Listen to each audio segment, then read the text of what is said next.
Ontem o Flamengo tropeçou com o Cuiabá e só não foi pior a situação, aliás, eu preciso até rapidamente trocar a tela aqui para falar sobre o Flamengo, nesse Flamengo e Cuiabá. O Flamengo tropeçou diante do Cuiabá e foi um Flamengo que sim mudou as suas características. Muita gente falou assim, não, mas o Flamengo, o Atlético Mineiro mudou suas características, o Flamengo também e tudo mais. Veja só, perceba o seguinte, o Flamengo ontem, ele cruzou na área, basicamente, 46 vezes. 46 cruzamentos na área. E aí você fala, teve pobreza na construção? Teve pobreza na construção. Fato.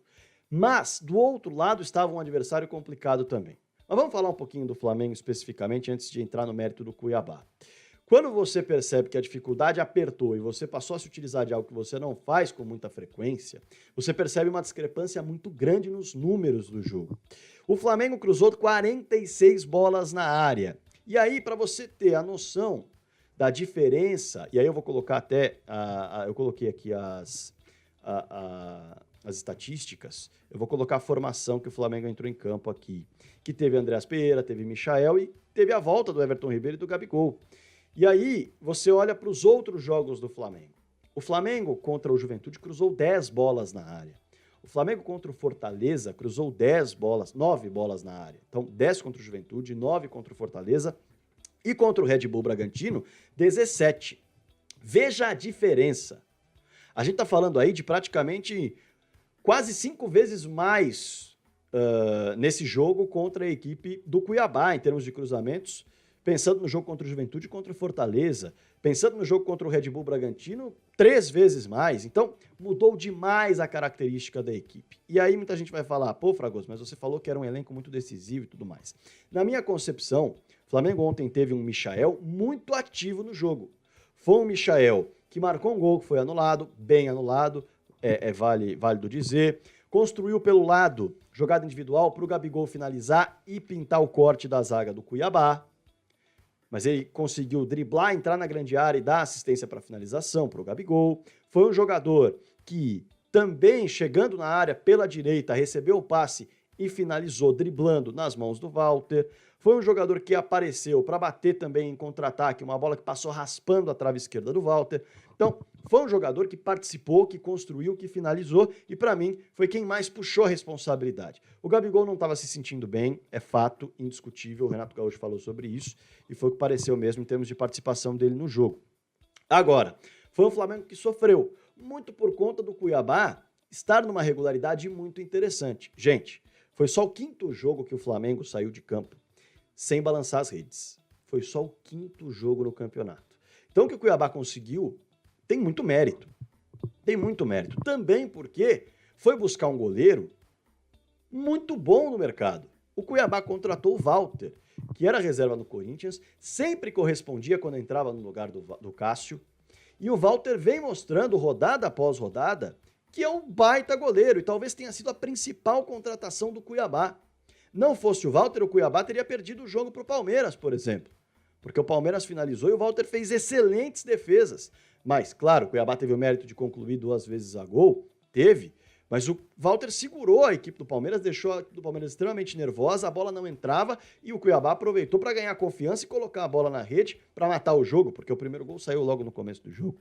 Então veja como o Walter faz uma grande diferença no Cuiabá para conquistar pontos. E é uma equipe que hoje é a 9ª colocada no campeonato. E olha só como não é algo que se parece com uma coincidência, um acidente o Cuiabá ter empatado com o Flamengo. O Cuiabá é a equipe que mais empata no Campeonato Brasileiro. São 14 empates até agora. 14 empates, 7 vitórias e 6 derrotas.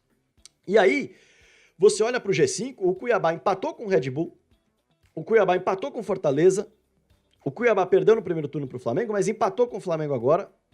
O Cuiabá venceu o Palmeiras no Allianz Parque e o Cuiabá perdeu para o Atlético Mineiro. Mas veja como o aproveitamento é bom diante das equipes de G5. Segurou as equipes do G5. Então, inegavelmente, é um Cuiabá interessante. É um Cuiabá que mostra consistência e, por isso, briga por vaga na Libertadores na 9ª colocação no Campeonato Brasileiro.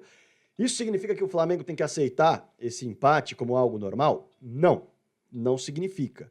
Mas dizer que o Flamengo jogou muito mal, eu não diria. Eu daria um mérito muito grande para a equipe do Cuiabá nesse confronto. Porque o Flamengo teve o Michael para jogar, tentou pelo alto, tentou por baixo, chegou a marcar um gol impedido, mas acabou não colocando a bola na rede de forma válida.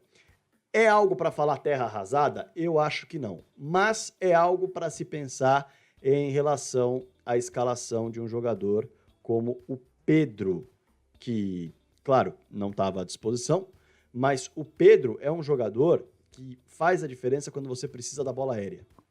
E o Flamengo ontem ficou muitas vezes rodando a bola, rodando a bola, rodando a bola, rodando a bola, rodando a bola, e não conseguia achar muito a finalização, não conseguia achar o jogo construído. E como faz falta o Arrascaeta? Como faz falta o Arrascaeta, que é justamente o jogador do passe no ponto futuro. Ontem o jogador do passe no ponto futuro foi o Michael, que nem é a grande qualidade dele. Mas o Arrascaeta é um jogador diferente no futebol brasileiro. Fez total diferença não estar em campo.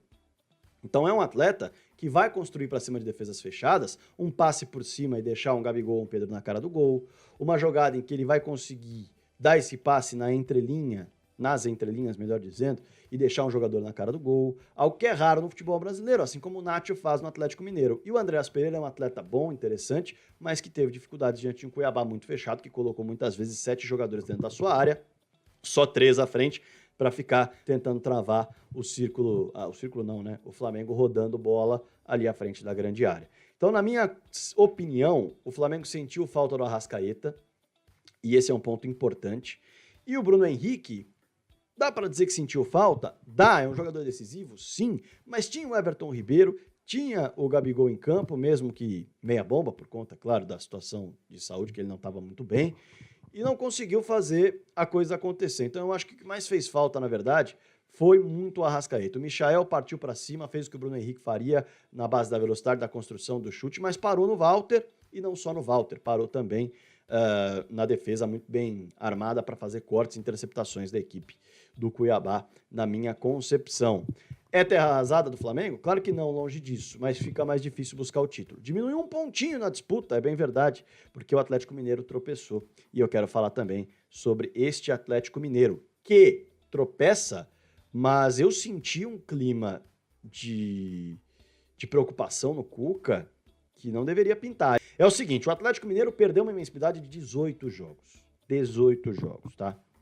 Nos últimos campeonatos brasileiros, pode colocar, eu dei uma olhada de 2010 para cá, nos últimos campeonatos brasileiros, os campeões, eles perderam no máximo 9 partidas. No máximo 9 partidas.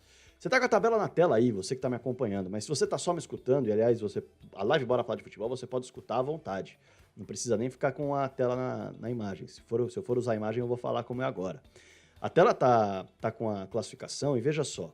A equipe do Atlético tem 4 derrotas na competição. O Flamengo tem 6. O Fortaleza tem 8. O Palmeiras já tem 9. Então o Palmeiras precisa, basicamente, só vencer e ter alguns empates, porque já tem 3 empates. Vencer e já tem 4 empates, melhor dizendo. Vencer mais jogos e ter alguns empates só para tirar a vantagem do Flamengo e do Atlético Mineiro. E a gente tá falando de uma vantagem de quem ainda pode tropeçar, alguém que ainda pode perder. Estatisticamente, eles ainda podem perder, ainda podem oscilar. O Palmeiras já não pode oscilar mais. O Fortaleza já tem 8 derrotas na competição, não pode oscilar mais. O Fortaleza tem 27 jogos e 45 pontos.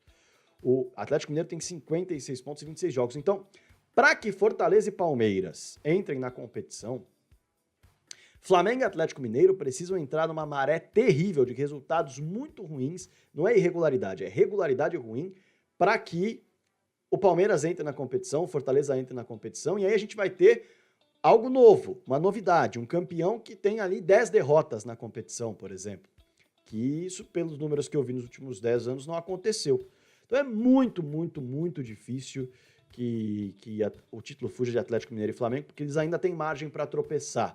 Fortaleza para baixo já não tem mais margem nenhuma para tropeço, para deixar bem claro o meu ponto em relação ao Campeonato Brasileiro, tá?